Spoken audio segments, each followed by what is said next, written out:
E quem cuidou mais foi a tia, porque eu chegava de manhã, deixava, à noite ia pegar.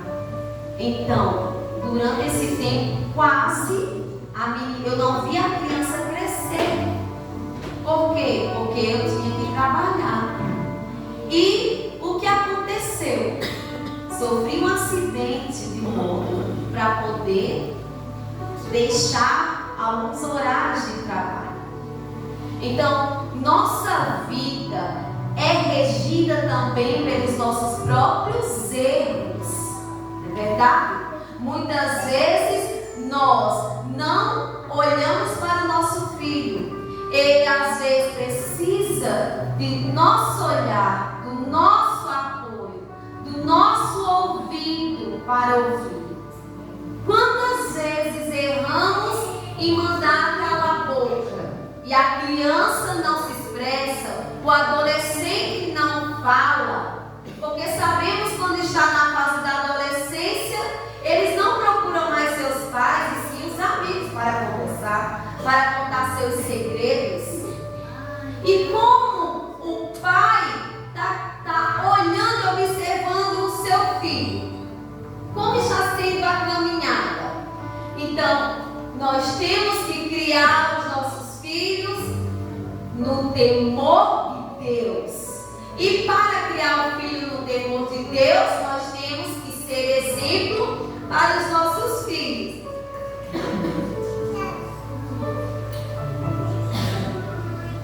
Eu vou ler a partezinha de Jó aqui, que a gente sabe que um dos princípios que nós temos que ter é o momento de quê? Da oração. É um dos princípios mais difíceis que nós passamos, porque nós temos que estar em oração pela nossa vida. Como eu, impura, vou conseguir ensinar? Como eu, em pecado, fazendo coisas erradas, vou conseguir ensinar meu filho no caminho do Senhor? Então, Jó 1, quem quiser abrir, em Jó.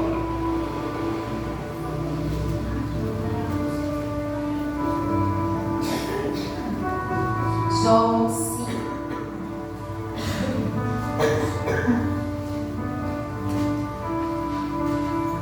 Decorrido o turno de dias de seus banquetes, chamava Jó a seus filhos e os santificava. Levantava-se de madrugada e oferecia holocausto, segundo o número de todos eles. Pois dizia: talvez tenham pecado os meus filhos e blasfemado contra Deus em seu coração. Assim o fazia Jó continuamente. Então Jó fazia isso, não era uma vez por semana, não era de vez em quando, era todos os dias. E o holocausto que ele fazia era diante de cada filho. E como está o nosso momento de oração pela vida dos nossos filhos? Jó mostrou a sua fé. Jó mostrou o seu ensinamento. Jó era um homem rico, um homem de princípios, um homem de temor ao Senhor Jesus. E ele era referência para os seus filhos, orando por eles. Sua preocupação não era a reputação dos filhos. Diz o quê? Ele se preocupou em que seus filhos estivessem pecando, blasfemando contra Deus. Então nós temos que rever nossas atitudes diante de nossa vida, como estamos fazendo para criar os nossos filhos. Jó os chamava, Jó conversava com eles, exortava, corrigia. Hoje, quem corrige nossa vida é os filhos. Vemos nas redes sociais filhos dando tapas em rostos de mães, chutando os pais, não obedecem professores, não obedecem ninguém. A rede social está sugando a alma e o tempo das crianças. É incrível de você ver um vídeo de um bebê, eu acho que tem 6 meses, com o celular na mão, e a mãe tira da mão dele para mostrar. Ele estava sorrindo, a coisa mais linda. Quando tirou, a criança se esperneava tanto. Então a dependência está começando por nós. Quanto tempo deixamos eles nos celulares, trancados no quarto, sem observarmos como a criança está se comportando, o que está vendo? Se for para falar detalhes, existem muitos adolescentes sendo enganados por senhores, sendo aliciadas por eles. Nós temos que estar em oração, oferecer o nosso holocausto a Deus, tirar tempo, ter tempo, porque nós temos que pedir disposição a Deus para educar os nossos filhos, porque muitas vezes a ira é maior. E quantas vezes a gente não tem vontade de bater, e muitas vezes é bem dado, porque o filho precisa ser corrigido na vara. Se passarmos muita mão, vamos nos arrepender. Mas Jó conversava, e a preocupação era contra o pecado ao Senhor. Então a figura paterna, pais, homens, tem que se valorizar, fazer a sua parte como homem provedor, como pai que protege seus filhos, que cuida dos seus filhos. Eu tenho como falar, por ser professora, quantas crianças na minha sala não têm seus pais presentes. Quantas crianças chegam, eu coloco a caixinha das emoções, escrevem lá seus choros, suas necessidades, seus pedidos, a fome. Já chegou uma criança a ficar no lado de fora porque o pai estava bêbado e dormiu e deixou no lado de fora. E a menina veio do jeito que estava, sem comer. Então, como o pai está sendo? O mundo jaz no maligno, é filho matando o pai, pai matando o filho, porque o inimigo está consumindo o tempo. Então, nós que estamos em Cristo Jesus, precisamos orar por todos, pelos pais, pela família, porque muitas mães estão sobrecarregadas por estar só, por não ter emprego, por não ter ajuda. Sabemos que muitas vezes nem a igreja ajuda, nem o vizinho ajuda. É alguém que a gente nem conhece. A gente às vezes está do lado de quem está precisando da palavra para continuar ser um bom pai, uma boa mãe. E se nós colocarmos essa disposição, como no começo eu não fiz, não tinha tempo, nós vamos ver nossos filhos crescerem rebeldes. Mas, graças a Deus, minha filha é uma bênção, gente. Ela hoje tem 27 anos, glória a Deus. E eu oro para que Jesus alcance o seu coração. Porque não temos que parar de orar pelos nossos filhos, temos que conversar e ter a disposição de ouvir, porque mesmo sendo uma criança assim como eles pequenos, eles querem se expressar, eles necessitam de ouvir. E eles querem chamar a atenção, muitas vezes fazendo arte, correndo, brigando. E futuramente, quando ensinamos no caminho do Senhor, mesmo perseverando, Deus vai mostrar para a gente como eles vão se comportar. Hoje quem escolhe o caminho são os filhos. Antigamente eram os pais. Levavam obrigado para a igreja, insistia em ficar. Mas Deus tem promessa na vida dos nossos filhos e não devemos esquecer isso.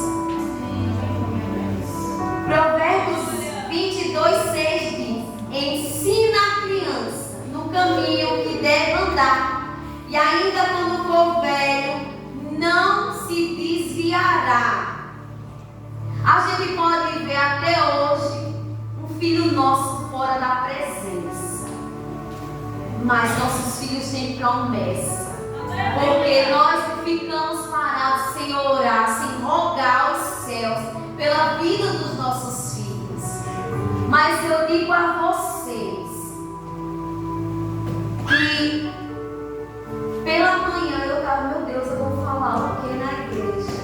Jesus. E Deus bradava no meu coração para falar sobre os pais e que devemos orar. Orar. E realmente, muitas vezes a gente ora pelo irmão, pelo pai, pela mãe, pelo primo, e a gente às vezes deixa o filho desapercebido. Se nós não cuidarmos da nossa casa em vão, é estar clamando a Deus.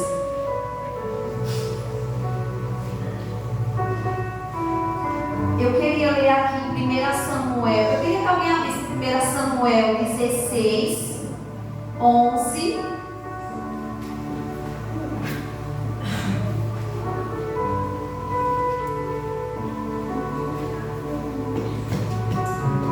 Samuel 16, 11.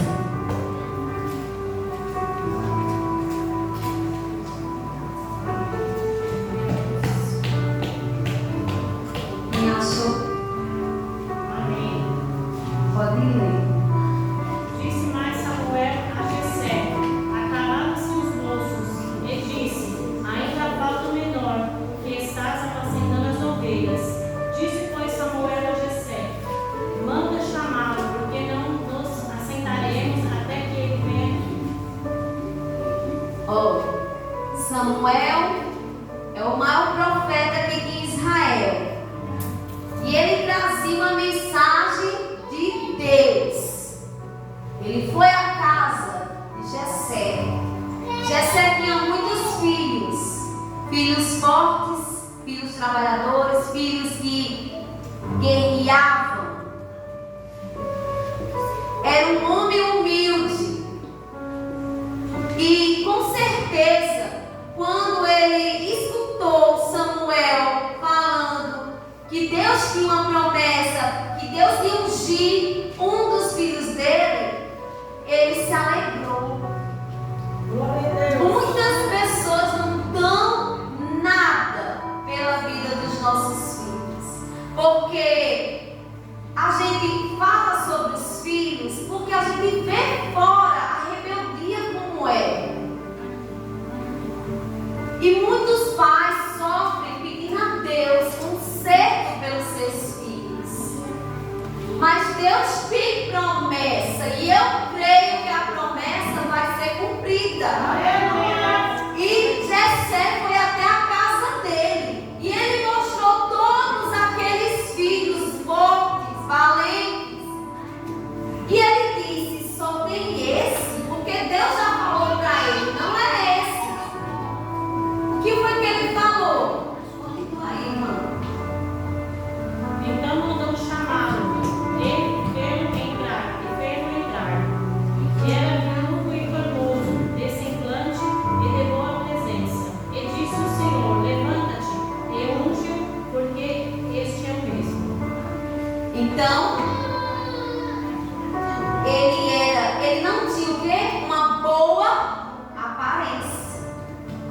tinha uma boa aparência.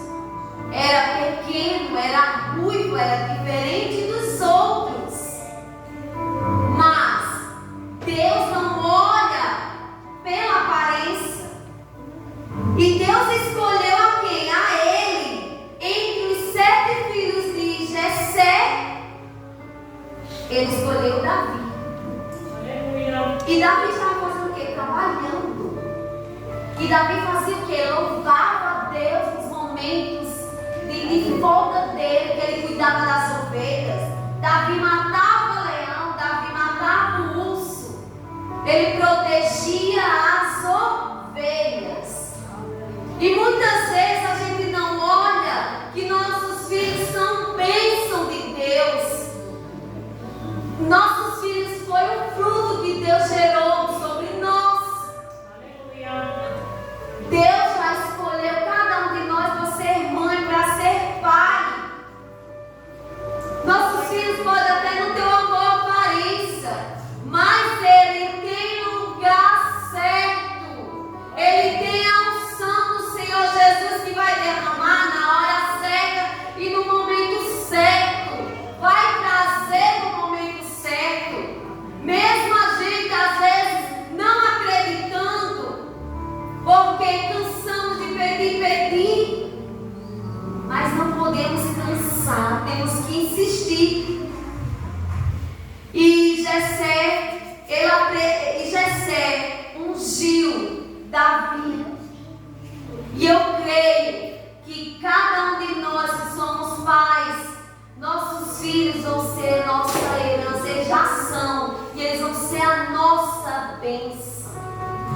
Quando temos mais de um filho, não temos que escolher quem é o melhor. Todos têm que ser tratados igualmente. Se a gente ver no livro de Lucas, a Bíblia parece. Glória a Deus.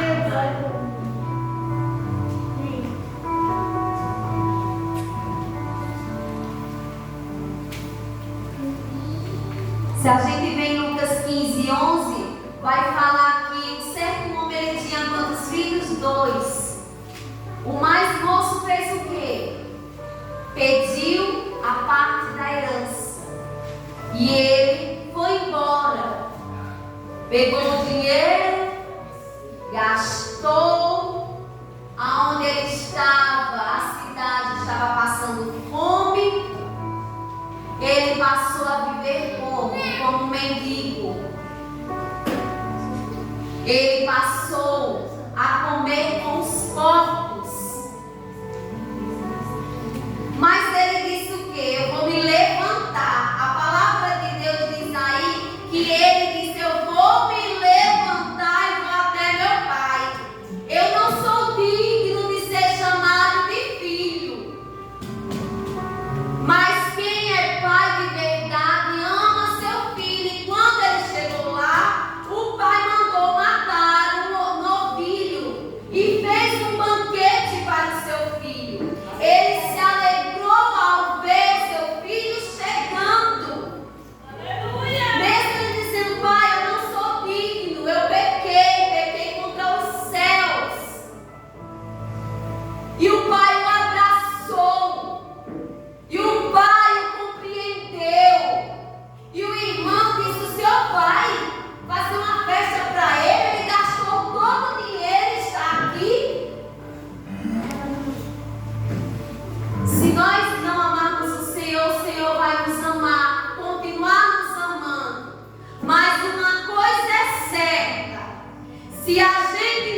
cada vez mais para ser forte.